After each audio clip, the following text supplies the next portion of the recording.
Hi there, this is Micah with Thrive Church Planting, and I have my friend Josiah here today. We're going to have a conversation about what it's like to be on the front end of planting a church and then facing this COVID crisis. Josiah, welcome. Thanks for being a part of this conversation. Could you just tell us a little bit about yourself and your call to church planting? Yeah, my name is Josiah, and I live here in Sacramento, California. Discovering this call towards church planting has really been a one step at a time kind of journey.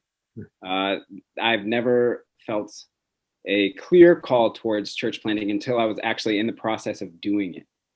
Even in seminary, just beginning to explore what is this church planting sort of thing, and then thinking the next step, well, what would it look like to plant a church here in Sacramento? And then exploring that one step further in my current internship as a church plant resident at City Life Church in Sacramento.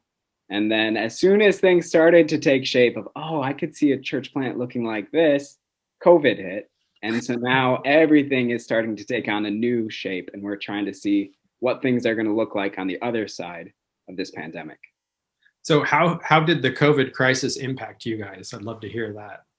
Yeah, it forced us to slow down in a way that I think I really needed to slow down personally.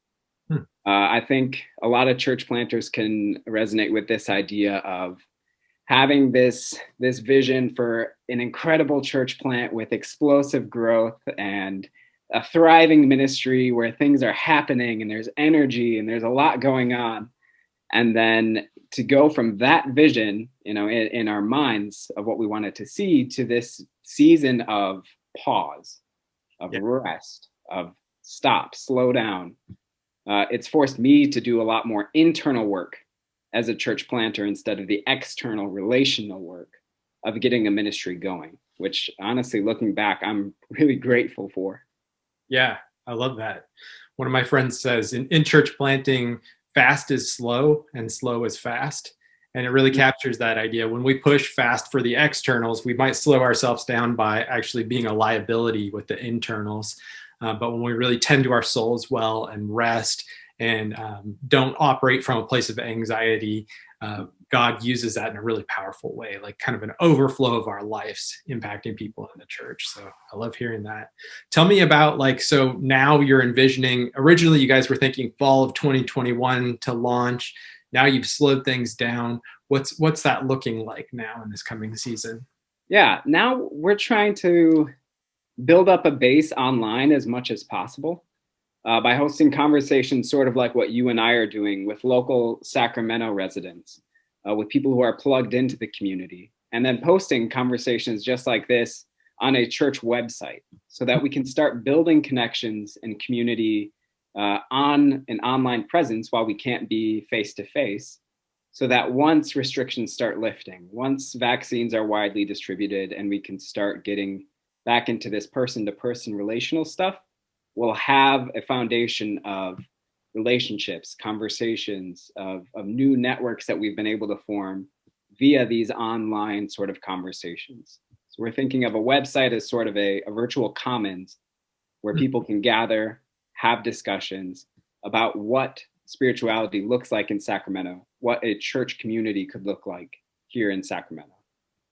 I love that perspective, because part of what I hear in that is you guys are really trying to be incarnational. Like, what does it look like to be the church here in Sacramento? Not just how can we put together the best kind of online presence, but how can we create this belonging here in our context? That's a great way to pivot and shift into that. What are some of the anchoring points for you in trying all things to be effective? Like, what are some of the things you say, this is a non-negotiable for me? Yeah, I think one of the things that is going to be pretty central to our church plant is the idea of having a sacramental worship service. So having communion be a part of our worship service every single week. That's not something that I grew up with, but it's something that our church does now that I appreciate so much. Having this physical representation of the gospel that you can taste and eat has become such a pivotal thing to my own experience in worship that I want to incorporate in our church plant, that gives folks this physical representation of the gospel that they can engage with, because I think that's what a lot of people are looking for. And something that I've certainly missed during this virtual worship time is the physicality of a worship service, of a space, of that sort of encounter and engagement with Christ. Yeah, that theme of engagement, I think, it keeps coming up during this digital age and during this pause of in-person gatherings. That's the thing people are so hungry for, and I'm excited to see how God's going to use that, both as you start with this online presence, but then move to when you can to that physicality and celebrating those elements together. So, Josiah, thanks so much for your time. It's been a great conversation. Yeah, thanks for talking. It's been great.